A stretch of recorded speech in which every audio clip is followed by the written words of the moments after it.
Kayla Pollack was one of millions coerced and deceived into getting the deadly COVID shots when they were mandated in 2021. Could you tell us why you decided to get the COVID-19 vaccine?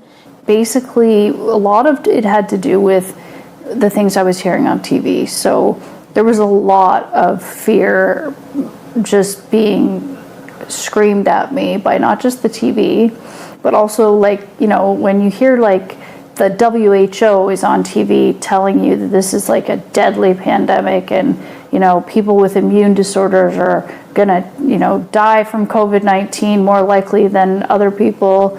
I was hearing about that, and my dad was dying in long-term care at the time. In order to go see him, I needed the shots. In order to go to work, I needed the shots.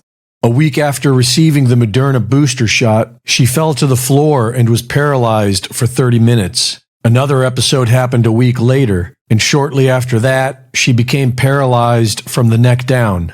The first doctor told her that this was something that often happens to people when they're upset, and that it was all in her head. He told me that this was something that often happens to people when they're upset, and that this was in my head.